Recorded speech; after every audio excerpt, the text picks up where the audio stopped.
ఓం గం గణపతియే నమః. శ్రోతలకు నమస్కారం. మన ఛానల్కు స్వాగతం. మహానంది జానపద నవల 9వ భాగం. రచన వక్కంతం సూర్యనారాయణరావు గారు.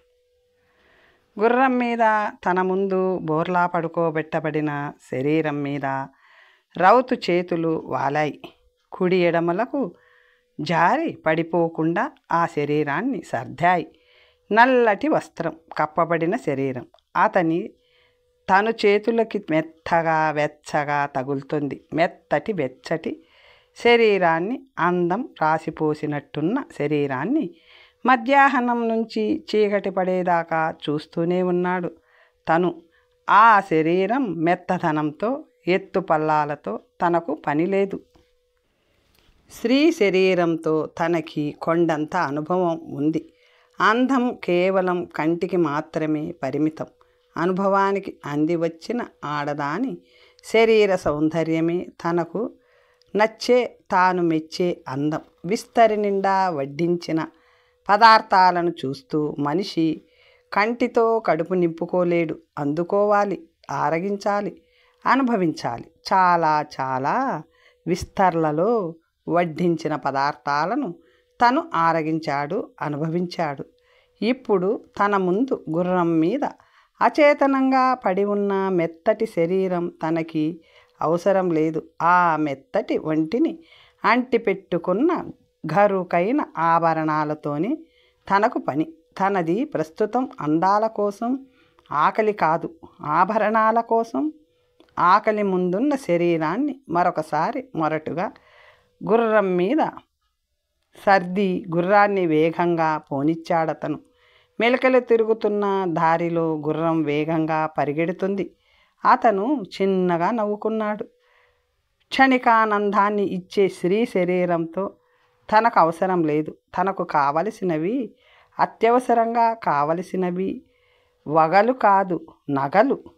నగలు తనవి, వగలు తనవి. సోదరిలా భావించి తీసుకురమ్మని తనను హెచ్చరించాడు కూడా. తన ముందు గుర్రం మీద పడి ఉన్న శరీరానికి అలంకరించిన నగలన్నీ తనవే. తోడుగా తను చేసిన మహాసాహసానికి పారితోషికంగా అతను బంగారు నాణ్యాలు ఇస్తాడు, ఆభరణాలు ఇస్తాడు. సంచకరువుగా తను చేసే సహాయానికి ముందస్తు పారితోషికంగా అతనిచ్చిన బంగారు గొలుసు బరువుగా తన మెడలో వేలాడుతుంది.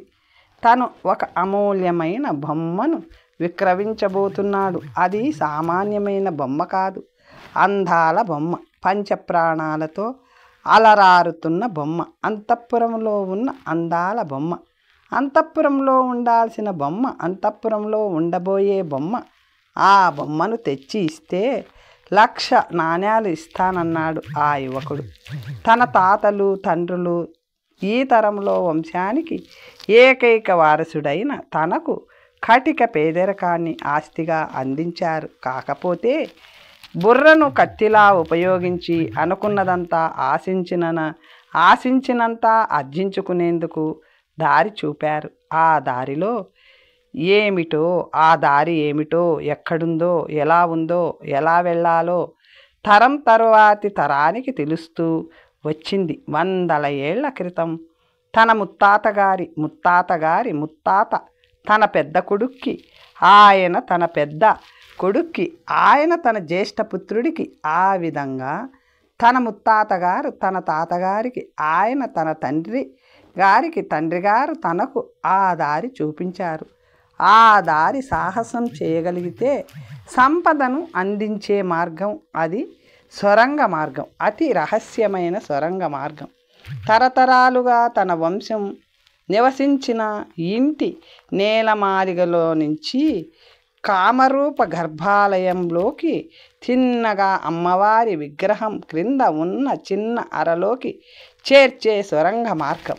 ఆలయాన్ని నిర్మించిన తన వంశ మూల పురుషులు ఆ సొరంగ మార్గాన్ని ఎందుకు ఏర్పాటు చేశారో, ఎలా చేయగలిగారో తనకు తెలియదు. ఇవాళ తను ఉపయోగించినట్టు తన పూర్వీకులు ఆ బిల మార్గాన్ని ఉపయోగించుకున్నారో లేదో తనకు తెలియదు. తన పూర్వీకులు మేధావులు నిష్కారణంగా ఏ పని చెయ్యరు. అమ్మవారి ఆభరణాలను కాజేసి ఉంటారు. అనుకరణ ఆభరణాలు అమ్మవారికి అలంకరించి అమ్మవారి ఆభరణాలు చేసిన వాళ్ళకి అనుకరణ ఆభరణాలు చేయడం కష్టమేమీ కాదు. 2 వారాల క్రితం అతను ఆ సాహసం చెయ్యమని అడిగేదాకా ఆ సొరంగ మార్గం తనకి గుర్తే లేదు. కామరూప రాజ్యం నుండి 2 ఏళ్ల క్రితం పొరుగు రాజ్యానికి వెళ్ళి ఇక్కడ బ్రతకలేక అక్కడికి వెళ్ళి రాజధాని రత్నకటకంలో స్థిరపడే ప్రయత్నంలో ఉన్న తనను అతను రహస్యంగా అర్ధరాత్రి వేళ పిలిపించుకున్నాడు. గుర్రం ముందుకు పరిగెడుతుంది. గుర్రం మీద కూర్చున్న అతని ఆలోచనలు వెనక్కి పరిగెడుతున్నాయి. ఏకాంత మందిరంలోకి తీసుకెళ్ళబడిన తనకు దగ్గరగా టీవీగా వచ్చాడతను. తన కళ్ళల్లోకి సూటిగా చూశాడు.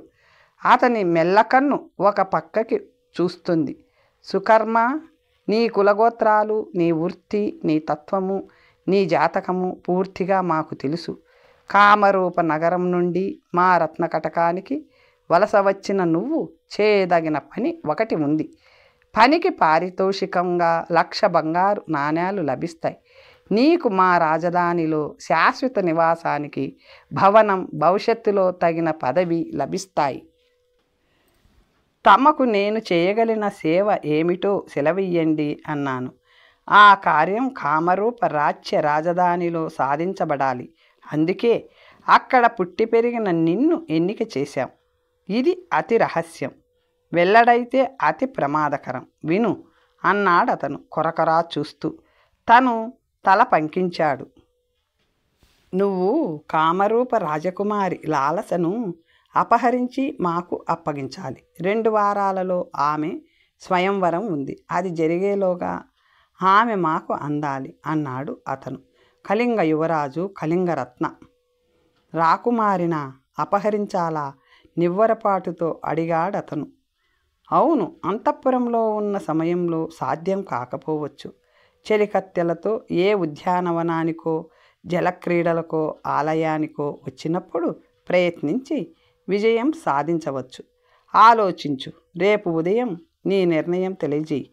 ఆ సాహసం చేయడానికి అంగీకరించకపోయినా మా ప్రతిపాదనను నువ్వు అతి రహస్యంగా ఉంచాలి. పెదవి విప్పితే పీక తెగిపోతుంది అన్నాడతను. ఆ రాత్రంతా జాగరణ చేస్తూ ఆలోచించాడు తను. ఏ ఉద్యానవనానికో జలక్రీడలకో ఆలయానికో అన్నాడతను. ఆలయం కామరూప ఆలయం, గర్భాలయం. విగ్రహం క్రింద అరలోకి చేర్చే స్వరంగ మార్గం. నగరానికి చివర ఆలయానికి కొద్ది దూరంలో నదీ తీరాన ఉన్న తన పూర్వీకుల ఇంటి నేలమాలిగలో నుంచి గర్భాలయంలోకి చేర్చే రహస్య మార్గం గుర్తొచ్చింది తనకు. అంతఃపురకాంతలు సహజంగా ఆలయానికి వస్తారు. అందున స్వయంవరం రోజు రాకుమారి తప్పకుండా దేవీ దర్శనానికి వస్తుంది.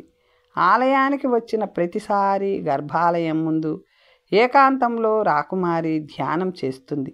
అంతఃపురంలో పరిచారికగా ఉన్న తన ప్రేయసి లతిక తనతో చాలాసార్లే చెప్పింది. 1,00,000 బంగారు నాణేలు, స్థిర నివాసం, భవిష్యత్తులో మంచి పదవి, ఇవన్నీ తనకు తప్పక లభిస్తాయి. ఇస్తానన్న వ్యక్తి సామాన్య పౌరుడు కాదు. యువరాజు రాత్రి తెల్లవారుతుండగా తాను నిర్ణయానికి వచ్చాడు. తను సాహసం చేస్తాడు. తన కటిక పేదరికానికి స్వస్తి చెబుతాడు.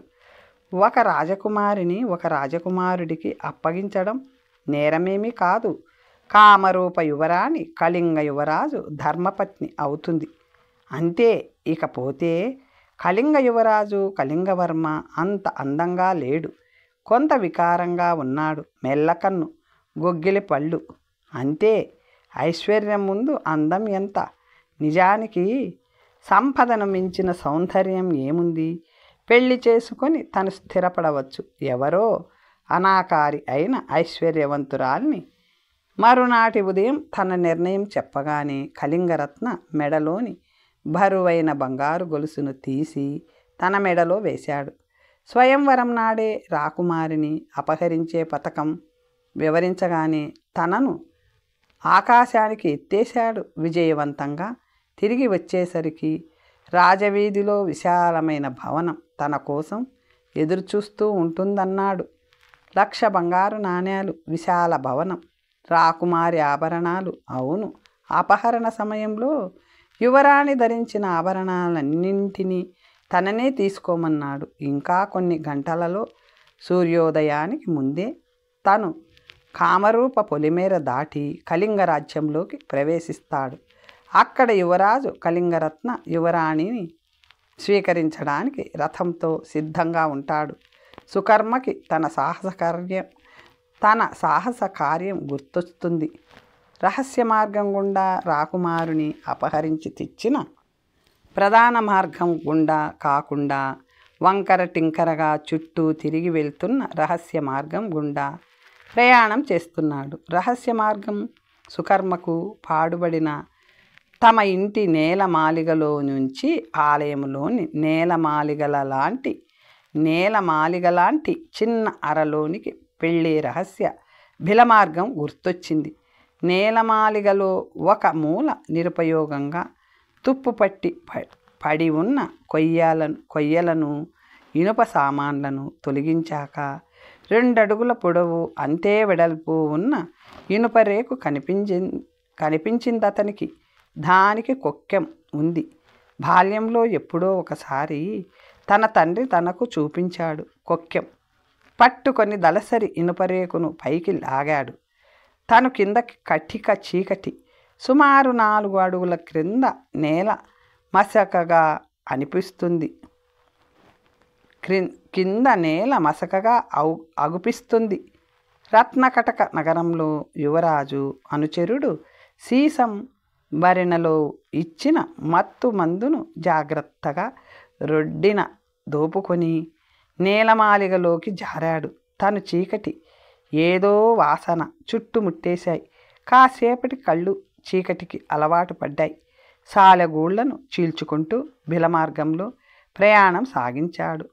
తను కొద్దిగా వంగి నడవగలిగినంత పరిమాణంలో బిలమార్గం నిర్మించిన తన పూర్వీకులను లోపలే అభినందిస్తూ అలాంటి సాహసవంతుల మేధావుల వారసుడిగా జన్మించినందుకు, వాళ్ళ అడుగుజాడల్లో నడుస్తున్నందుకు గర్విస్తూ గర్భాలయం కింద చిన్న నేలమాలిగలోకి దూరాడు.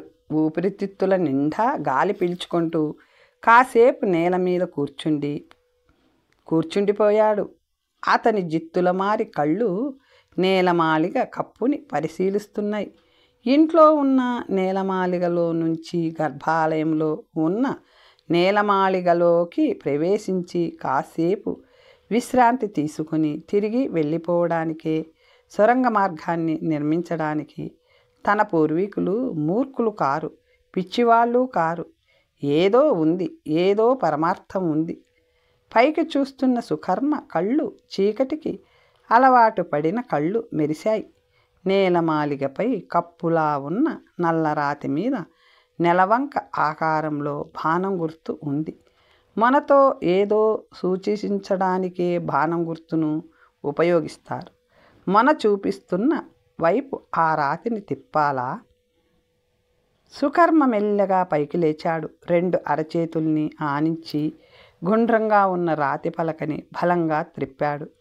పలక కదిలిక అతడిని ఆశ్చర్యంలో ముంచివేసింది. బలప్రయోగం అవసరం లేకుండానే పలక సున్నితంగా, తేలికగా, ఏమాత్రం చప్పుడు చేయకుండా గుండ్రంగా తిరుగుతుంది. తిరుగుతూ ఎన్నో శతాబ్దాల క్రితం ఆ నిర్మాణం చేసిన తన వంశ మూలపురుషుల నైపుణ్యాన్ని నిశ్శబ్దంగా చాటుతుంది. ఒకవైపు ఏర్పడిన సన్నటి సందు గుండా పైనుండి వెలుతురు నేలమాలిగలోకి దూరుతుంది. సుకర్మకు అర్థమైపోయింది. గుండ్రటి ఆకారంలో ఏర్పడే రంధ్రం గుండా చేతుల ఆధారంతో తాను పైకి చేరుకోవాలి. తను తెలివిగా సేకరించిన సమాచారం ప్రకారం రాకుమారి మరి కాసేపట్లో ఆలయానికి రావాలి. సుకర్మ ఆలోచనలను చెల్లాచెదురు చేస్తూ పైనుండి ఏదో అలికిడి వినవస్తుంది. అడుగుల చప్పుళ్ళు, పళ్ళాలు క్రింద పెడుతున్న చప్పుళ్ళు. సుకర్మ శిలాపలకాన్ని కొంచెం వెనక్కి తిప్పాడు. సందును ఎవరైనా చూస్తే ప్రమాదం. కాసేపట్లో అస్పష్టంగా మంత్రాలు వినపస్తున్నాయి. క్షణాలు గడుస్తున్నాయి. అర్చన సాగుతుంది. చివరికి గంట మ్రోగింది. అర్చన పూర్తయినట్టుంది. అర్చన పూర్తయినట్టుంది. అస్పష్టంగా మాటలు. మేమందరం ధ్వజస్తంభం వద్ద ఉంటాం, ధ్యానం చేసుకోమ్మా అంది పురుష కంఠం. అర్చకుడు. క్షణంలో చాలా గంటలు ఒకేసారి మ్రోగాయి. అస్పష్టంగా గర్భాలయం ముందున్న మంటపం తలుపులు మూసుకుంటున్నట్టున్నాయి. తనకు తెలుసు, ఆ తలుపులకి తగిలించబడిన కంచుగంటల్ని తాను లెక్కలేనన్నిసార్లు చూశాడు. గతంలో సుకర్మ జాగ్రత్త కోసం కొన్ని క్షణాలు ఆగాడు. రాకుమారి ధ్యానంలో కళ్ళు మూసుకొని ఉంటుంది. అతను నిర్భయంగా శిలాఫలకాన్ని తిప్పాడు. వర్తులాకారంలో రంధ్రం ప్రత్యక్షమైంది. సుకర్మ 2 చేతుల్ని రంధ్రం అంచుల మీదుగా పోనిచ్చి గట్టిగా పట్టుకున్నాడు. చేతుల బలం అతని శరీరాన్ని పైకి లాగింది. కామరూప అమ్మవారి విగ్రహం వెనుక భాగంలో తను ఉన్నట్టు గుర్తించాడు. సుకర్మ విగ్రహం వెనుక చాటు నుండి తొంగి చూశాడు. ఊపిరి బిగబట్టి రాకుమారి గర్భాలయ ద్వారం ముందు పద్మాసనంలో కూర్చొని ఉంది. ఆమె కళ్ళు మూసి ఉన్నాయి. ఒక్కసారి సుకర్మ కళ్ళు చెదిరినట్టయ్యాయి. రకరకాల రత్నాభరణాలతో మెరిసిపోతున్న రాకుమారి కూర్చున్న భంగిమలో ఉన్న దేవతా ప్రతిమలా ఉంది. ధ్యానంలో మునిగిపోయిన ఆమె క్రమబద్ధంగా ఉచ్ఛ్వాస నిశ్వాసాలు జరుపుతున్నట్టు ఆమె ధరించిన హారాలు స్పందిస్తూ తెలియజేస్తున్నాయి. సుకర్మ చప్పుడు చేయకుండా కదిలాడు. విగ్రహాన్ని దాటి ద్వారం వైపు వెళ్ళాడు. తన రాకుమారి ధ్యానానికి భంగం కలిగించనందుకు సంతోషిస్తూ పిల్లిలా ఆమె దగ్గరగా జరిగాడు. రొండిన దోపుకున్న ఔషధం భరిణను తీశాడు. ఉత్తరీయాన్ని తన ముఖానికి చుట్టుకొని భరిణమూత తెరుస్తూ దానిని రాకుమారి ముఖం దగ్గరగా జరిపాడు. ఔషధ ప్రభావం నాసికారంధ్రాల గుండా ఆమె ఊపిరితిత్తులలోకి ప్రవేశిస్తుందని అతనికి అర్థమవుతుంది. అంతసేపు ధ్యానయోగంలో ప్రాణాయామ ప్రభావంతో క్రమంగా సాగిన ఆమె శ్వాసక్రియ క్రమం తప్పింది. ఎందుకో ఆమె ముక్కుపుటాలు అదిరాయి. నిఠారుగా ఉన్న ఆమె తల బలహీనంగా ముందుకు వాలిపోయింది. సుకర్మ ఆదరాబాదరాగా భరిణమూత బిగించాడు. ఆమె ధరించిన నగలను ఆప్యాయంగా చూస్తూ రాకుమారిని మెల్లగా వెనక్కు వాల్చి 2 చేతులతో ఎత్తుకున్నాడు. చేతులు పట్టుకొని రాకుమారి శరీరాన్ని నెమ్మదిగా నేలమాలిగలోకి జార విడిచాడు. ఆమెకు దెబ్బ తగలకుండా బోర్లా పడుకొని ఆమెను నేలమీదికి చేరవేశాడు. క్షణంలో తాను నేలమాలిగలోకి జారుకున్నాడు. అతని చేతులు కదిలాయి. శిలాపలకం బాణం గుర్తు వ్యతిరేక దిశలో తిరిగింది. రంధ్రం మూసుకుపోయింది. ఫలకాన్ని బలంగా తిప్పి నేల మీద కుప్పగా ఉన్న రాకుమారి శరీరాన్ని చిరునవ్వుతో చూశాడు. సుకర్మ మరునాటి ఉదయం దాకా ఆమె ఆ ఔషధ నిద్రావస్థలోనే ఉంటుంది. రాకుమారి శరీరం వెదజల్లుతున్న మధురమైన సువాసన నేలమాలిగలో వ్యాపిస్తుంది. సుకర్మ కిందికి వంగి రాకుమారి శరీరాన్ని 2 చేతులతో అందుకున్నాడు. రాకుమారి 7 మల్లెపువ్వుల ఎత్తున్నట్లుంది. తను సాధించాడు. తను జయించాడు. చీకటి పడేదాకా తన శిథిల గృహంలో నేలమాలిగలో క్షేమంగా ఉంటుంది రాకుమారి. ఒకవేళ పొరపాటుగా ఆమె కళ్ళు తెరిస్తే ఔషధం ఉండనే ఉంది. రాకుమారి తేలిక శరీరాన్ని అవలీలగా మోసుకుంటూ సొరంగ మార్గంలో తన ప్రయాణం ప్రారంభించాడతను. కాలం పరిగెడుతుంది. నల్లగుర్రం పరిగెడుతుంది. సుకర్మను రాకుమారిని మోసుకుంటూ సూర్యోదయ సమయానికి తను కళింగ రాజ్యంలో ప్రవేశిస్తాడు. అయితే 2 రాజ్యాల మధ్య ఉండే సరిహద్దు ద్వారం వద్ద కాదు, జనసంచారం లేని స్థలంలో కళింగ యువరాజు అక్కడ తన కోసం వేచి చూస్తూ ఉంటాడు. నగలు తను తీసుకున్నాడు. ఎప్పుడో వగలను యువరాజుకు అప్పగిస్తాడు. దానితో తన బాధ్యత తీరిపోతుంది. కళింగ యువరాజు 1,00,000 నాణ్యాలను రాజధాని చేరాక ఇస్తానన్నాడు. భవంతి కూడా గుర్రం పరుగు తీస్తూనే ఉంది. ఎదురుగా అరుణోదయం అవుతుంది.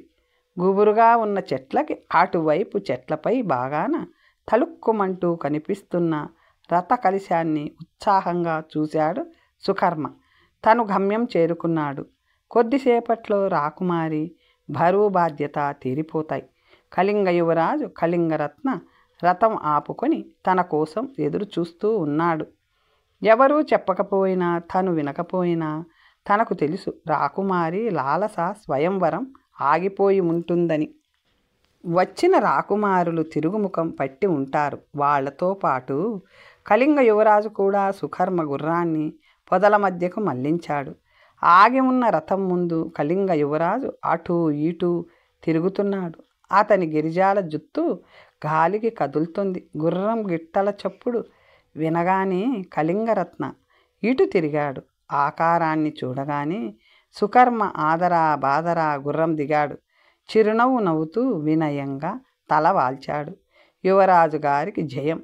సుకర్మ నవ్వుతూ అన్నాడు, జయం నీది సుకర్మ, అభినందనలు అందుకో దగ్గరగా వస్తూ అన్నాడు కళింగరత్న. రాకుమారి ఆరోగ్యం చక్కగా ఉంది ప్రభు, కంటికి రెప్పలా కాపాడుతూ తీసుకువచ్చాను.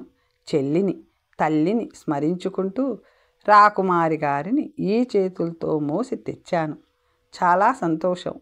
నువ్వు సభ్యత సంస్కారం ఉన్నవాడివి, అందుకే ఈ కార్యానికి నిన్ను ఎన్నిక చేశాను.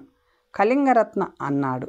ఏది, ఒకసారి రాకుమారిని దర్శించుకుందాం అన్నాడు. చిత్తం అంటూ సుకర్మ జాగ్రత్తగా రాకుమారిని గుర్రం మీద నుంచి దించబోతూ ఆగాడు. తన ఉత్తరీయాన్ని తీసి దులిపి నేల మీద పరిచాడు. అర్థమైందా అన్నట్టు కళింగరత్న వైపు చూసి రాకుమారిని దింపి పరిచిన ఉత్తరీయం మీద పడుకోబెట్టాడు. ఆమెకు కప్పిన నల్లని వస్త్రాన్ని తొలగించాడు. కళింగరత్న కళ్ళు చించుకుంటూ చూశాడు. కామరూప యువరాణి లాలసాదేవి అపరంజి బొమ్మలా ఉంది. గాఢ నిద్రలో ఉన్న పసిపాపలా ఉందామె. ముఖంలో ఏదో అలసట, ఏదో అమాయకత్వం. ఆమె సజీవంగా ఉన్న సత్యాన్ని ఆమె శ్వాస ప్రక్రియ కళ్లకు కట్టుతుంది. లాలసను నకసిక పర్యంతం చూస్తూ ఉండిపోయాడు కళింగరత్న. ఆమె చేతులు బోసిగా ఉన్నాయి, పాదాలు బోసిగా ఉన్నాయి. మెల్లగా తలెత్తి అతను సుకర్మ వైపు చూశాడు. యువరాజు గారు క్షమించాలి, యువరాణి వారి ఆభరణాలు నావే అన్నారు తమరు. కళింగరత్న తల పంకించాడు. మాకు ఆమెతో పని, ఆభరణాలతో కాదు. రాకుమారి ఆభరణాలు అలంకరించుకున్న స్థితిలోనే నీకు చిక్కిందా? చిత్తం గుర్రం మీద పడుకోబెడితే యువరాణి గారికి గుచ్చుకుంటుంటాయన్న భయంతో నగల్ని తీసి ఇదిగో మూటగా కట్టాను. ముఖం బోసిగా ఉండరాదన్న ఆలోచనతో నాసికాభరణాన్ని కంఠాభరణాల్ని అలాగే వదిలేశాను. మంచి పని చేశావు. ఎలా సాధించగలిగావో వినాలని కుతూహలంగా ఉంది సుకర్మ. చిత్తం విన్నవిస్తాను. నేను చేసింది సాధారణ సాహసం కాదు ప్రభు, మహాసాహసం. చిత్తగించండి అంటూ సుకర్మ చెప్పడం ప్రారంభించాడు. కళింగరత్న ఉత్సాహంగా విన్నాడు. దగ్గరగా జరిగి సుకర్మ భుజం మీద మెచ్చుకోలుగా తట్టాడు. ప్రభు, రాకుమారి గారిని రథంలో సుకర్మ అన్నాడు. రథం లోపల పేటికలో పడుకోబెట్టినట్టుంటుందిగా, కాసేపు చల్లటి గాలిలో ఉండనిద్దాం కళింగరత్న అన్నాడు. రథానికి అటువైపు అడుగులు వేస్తూ సుకర్మ రాజధాని చేరగానే నా అంతరంగిక సేవకుడు నిన్ను కలుసుకుంటాడు. 1,00,000 బంగారు నాణ్యాలు ఇస్తాడు. సన్నిధి వీధిలో నీకు ఒక భవనం అప్పగిస్తాడు. రాకుమారి నగలు ఆమె ఆనవాళ్లు బయటపడితే ప్రమాదం నీకు. చిత్తం నగలు కరిగించి వేసి కొత్త నగలుగా మార్చివేస్తాను ప్రభు. ఆ ఆలోచన నాలోనూ ఉంది. చూసింది చేసింది మర్చిపో. ఈ రహస్యం నీ ద్వారా ప్రపంచానికి వెల్లడి కాకూడదు. ఈ కళింగరత్న ఖడ్గం నీ కంఠం మీద ఎప్పుడూ వేలాడుతూ ఉంటుంది. కళింగరత్న గంభీరంగా అన్నాడు ముందుకు నడుస్తూ. ప్రభు, నన్ను నమ్మండి. నా తత్వం మీకు మనవి చేస్తాను. ఈ సుకర్మ చేసిన దాన్ని గురించి చెప్పుకోడు, చేయబోతున్న దాని గురించి చెప్పడు. తన్ను తమ అంతరంగిక మిత్రుడు అనుకోండి. సుకర్మ నవ్వుతూ అన్నాడు. కళింగరత్న అతని వైపు తిరిగి చిరునవ్వు నవ్వాడు. మా పట్టాభిషేకం నాడు నిన్ను ఆస్థాన స్వర్ణకారుడిగా నియమిస్తాం. ధన్యుణ్ణి ప్రభు. సుకర్మ, మీ పురాతన గృహంలోని నేలమాలిగ గర్భాలయంలో నేలమాలిగ రెండింటినీ కలుపుతూ స్వరంగ మార్గం విగ్రహం వెనుక వైపున గర్భాలయంలోకి రహస్యబిలం ఇవన్నీ నాకో ఇతిహాసాన్ని గుర్తుకు తెస్తున్నాయి. ఆ ఇతిహాసం నీకు వినిపించాలనిపిస్తుంది అనేను. అప్పుడు సుకర్మ ఆశ్చర్యంగా ప్రశ్నార్థకంగా చూశాడు. శతాబ్దాల క్రితం కామరూప రాకుమారి ఆలయంలో నుంచి అదృశ్యమైంది. ఆమెను మా పూర్వీకులు రహస్యంగా తెప్పించుకున్నారట. మా పూర్వీకులలో ఎవరో ఒకరి కోసం మీ పూర్వీకులలో ఎవరో ఒకరు ఆనాడు ఆ రాజపుత్రికను అపహరించి తెచ్చి ఉంటారనిపిస్తుంది. నీ వంశస్థుడైన మేధావి ఎవరో చేసిన అద్భుత సాహసాన్ని ఇప్పుడు నువ్వు చేశావు. మీ ఇంటిలోని నేలమాలిగ ఇందుకు సాక్ష్యం. ఏమంటావు? కళింగరత్న చిరునవ్వుతో అన్నాడు. మీరు వివరిస్తుంటే నిజమే అనిపిస్తుంది ప్రభు. సుకర్మ ఆశ్చర్యంగా అన్నాడు. కళింగరత్న బిగ్గరగా నవ్వాడు. గత శతాబ్దాలలో ఎప్పుడో మా వంశీకులలో ఎవరో చేయాలనుకున్న అపహరణ కార్యాన్ని నేను కూడా చేయించాలనుకున్నాను. మీ వంశీకులలో ఎవరో చేసిన సాహసం నువ్వు చేశావు. ఆశ్చర్యకరంగా లేదు? అద్భుతమైన ఆశ్చర్యం ప్రభు. కలలు కన్న సౌందర్యాన్ని కళ్ళ ముందు నిలిపావు. మా సంతోషానికి గుర్తుగా ఈ రత్నాభరణాన్ని స్వీకరించు అంటూ కళింగరత్న తన మెడలోని రత్నాల హారాన్ని తీసి సుకర్మకు అందించాడు. తమ రుణం తీర్చుకోలేను అంటూ సుకర్మ హారాన్ని అందుకొని కళ్ళకు అద్దుకున్నాడు. కళింగరత్న రథం వైపు అడుగులు వేశాడు. సుకర్మ నేల మీద కూర్చొని నడుముకి బిగించుకున్న నగల మూటలను తీసి నేల మీద ఉంచాడు. ముడివిప్పి రత్నహారాన్ని మిగిలిన నగలతో జతచేసి ముడివేశాడు. ఉత్సాహంగా పైకి లేచాడు.